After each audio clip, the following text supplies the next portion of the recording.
All right, we are back, and I am here to tell you about how to take care of your sourdough starter.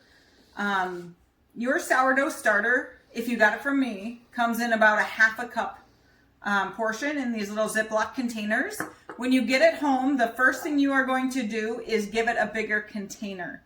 Your starter is a living creature, and you're going to want to allow it to have a little room to grow. So I use a quart mason jar.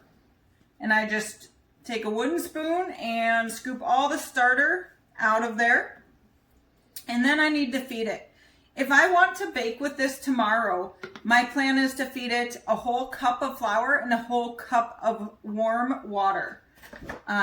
The organisms in the starter are very temperamental. You don't want to put hot water in with them because you'll kill the yeast and the active lactobacilli. So you're going to take 1 cup of flour. It's very helpful if you have a wide mouth mason jar.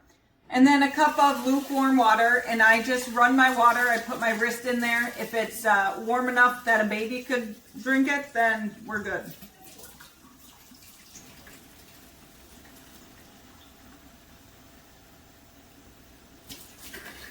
Now the consistency that we're going for is a thick pancake or waffle batter.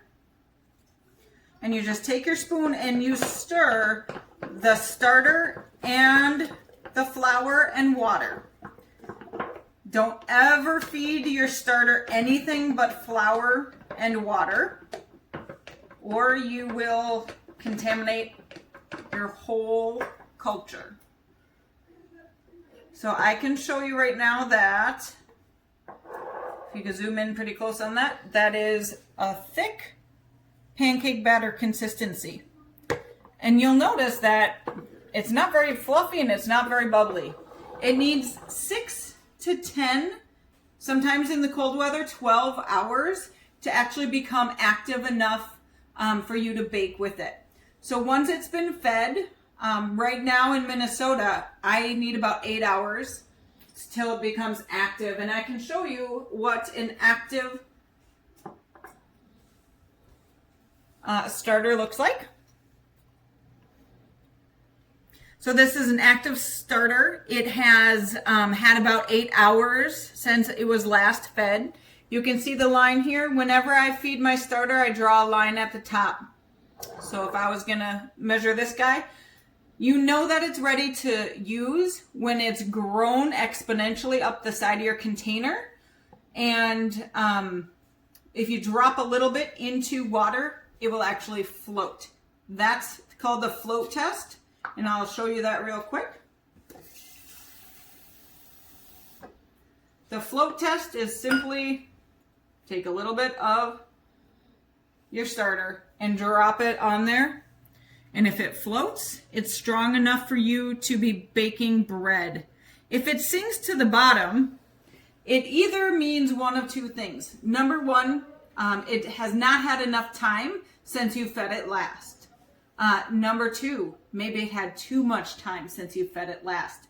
This starter will actually grow up the top of the jar, and then if you miss it at its height, it'll sink right back down.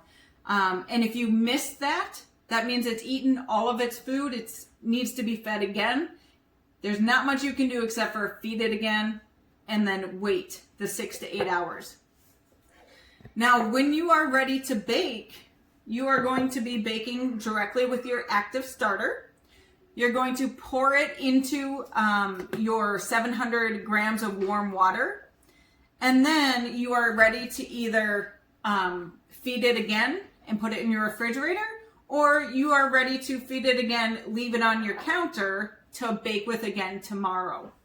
I know a lot of us are just family bakers. We're not baking on the daily.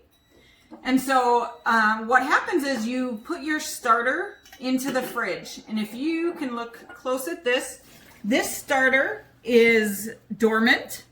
You can see it has a layer of clear liquid on top of it.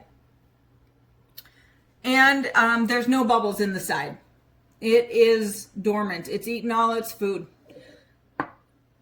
If you're ready to, you would like to bake pretty soon, you would like to bake within the next 2 or 3 days, your job then is to wake it up. And how do you wake up a starter? You wake it up, first of all, stir all of that in. It's almost like a yogurt. You don't want to pour it off. Those are important cultures and yeasts in there.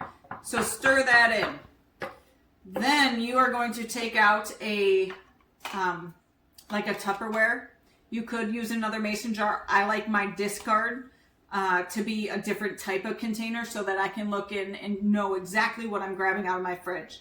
So I'm going to pour off half of my starter into my discard pile. That's not garbage. I'm going to bake lots of fun stuff with that. I'm going to make some crumpets. Crumpets are my favorite. They're a lot like English muffins. Super easy.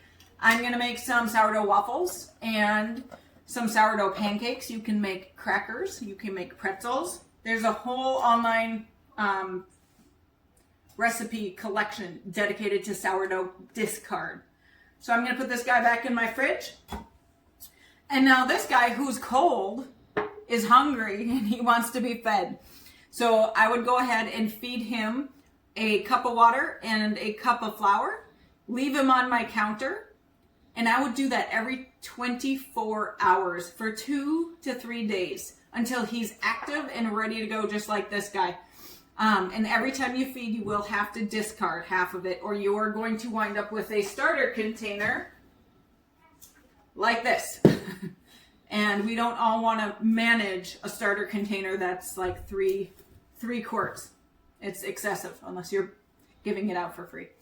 So that is how we maintain our starter. Let me know if you have any questions.